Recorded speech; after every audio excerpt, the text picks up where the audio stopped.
ৰাষ্ট্ৰীয় নেতা বুলি নহয়, আজি আমাৰ পৰ্বতজোৰা মণ্ডলৰ তৰফৰ পৰা মোক যে নতুনকৈ আমাৰ ভাৰতীয় জনতা পাৰ্টিৰ ৰাষ্ট্ৰীয় সদস্য হিচাপে দলে আমাক নিৰ্বাচিত কৰিছে।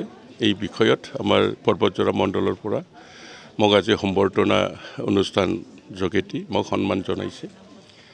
আচলতে কি অনুভৱ, এইটো মই কি কওঁ যে মানুহ লটাৰী টিকেট কাটে নহয়, লটাৰী টিকেট কাটিলে লটাৰীত কেতিয়াবা মটৰ চাইকেল পায়, কেতিয়াবা গাড়ী পায়, কেতিয়াবা কোটি কোটি টকা পায়। মোৰ কাৰণে সেইটো কিন্তু ৰাজনৈতিক লটাৰী। মই আজি লটাৰী পাইছোঁ।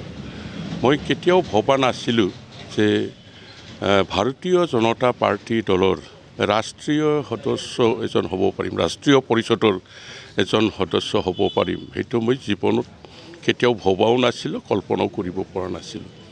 গতিকে মোৰ নিচিনা এজন সামান্য কাৰ্যকৰ্তাক আজি ইমান উচ্চ এটা পষ্টত মোক নিৰ্বাচিত কৰিছে।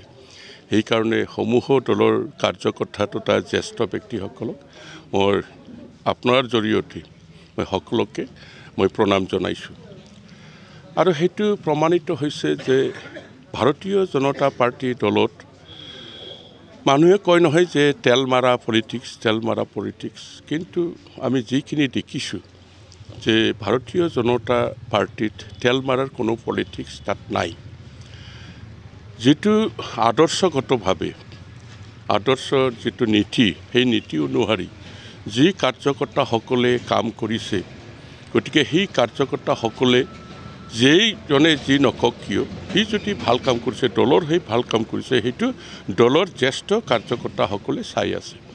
গতিকে এই হিচাপত দলে সিদ্ধান্ত লয় যে কোন ব্যক্তিক কোনটো পদবীত দিলে দলৰ হৈ কিছু কাম কৰিব পৰা যাব বা দলৰ কাৰণে ভাল হ'ব, সেইখিনি আমাৰ জ্যেষ্ঠ কাৰ্যকৰ্তাসকলে বিবেচনা কৰিব জানে।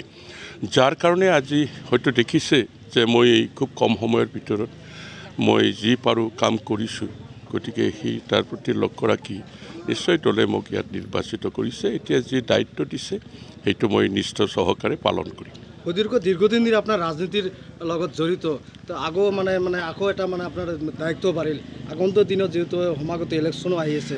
এই মুহূৰ্তত আমাৰ এটাই উদ্দেশ্য আৰু লক্ষ্য আছে যে আগন্তুক 2026-ত আকৌ আমাৰ ভাৰতীয় জনতা পাৰ্টি দলৰে অসমত চৰকাৰ কৰিব লাগে।